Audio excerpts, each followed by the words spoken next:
Sir Topham Hatt sat in his office listening to the noise outside. The passengers were angry. The station master came in. "There's trouble in the shed, sir. Henry is sulking. There's no train, and the passengers are saying this is a bad railway."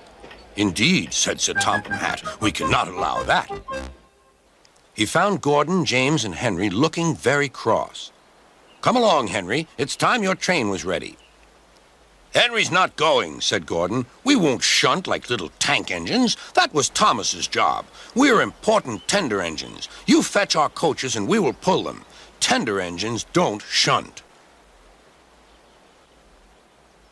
"We'll see about that," said Sir Topham Hatt. "No engine on my railway is too important for small jobs." And he hurried away to find Edward. The yard has never been the same since Thomas left to run his branch line, he thought sadly. Edward was shunting. "Leave those freight cars, please, Edward," said Sir Topham Hatt. "I want you to push coaches for me in the yard."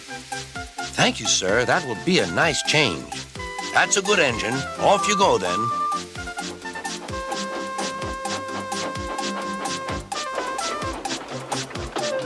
So Edward found coaches for the 3 engines, and that day the trains ran as usual.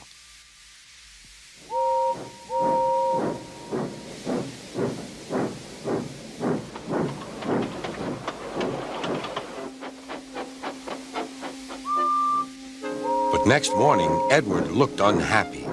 Gordon came clanking past, hissing rudely. "Bless me," said Sir Topham Hatt. "What a noise!" "They all hiss me, sir," answered Edward. "They say tender engines don't shunt, and last night they said I have gray wheels. I haven't, have I, sir?" "No, Edward, you have nice blue ones, and I'm proud of you. Tender engines do shunt, but all the same, we do need another tank engine here." He went to a workshop, and they showed him all sorts of engines.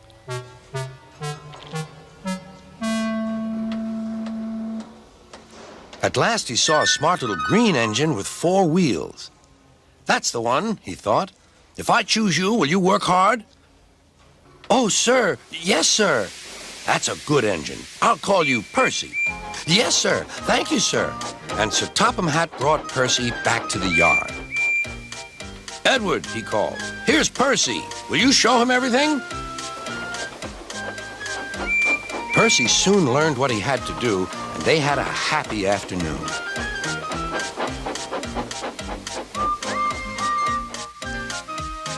Then Henry came by, hissing as usual.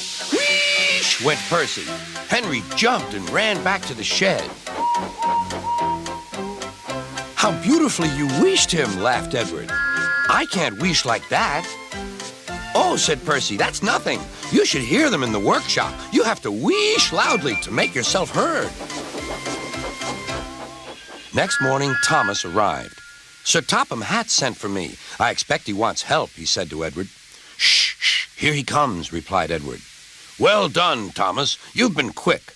Listen, Henry, Gordon, and James are sulking. They say they won't shunt like little tank engines.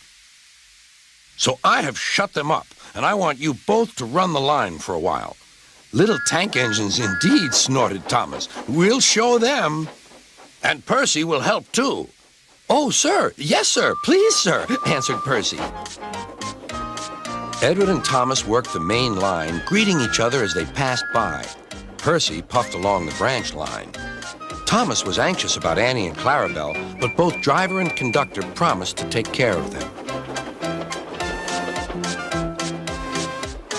There were fewer trains, but the passengers didn't mind. They knew the 3 other engines were having a lesson.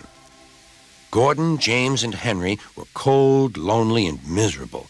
They wished now they hadn't been so silly.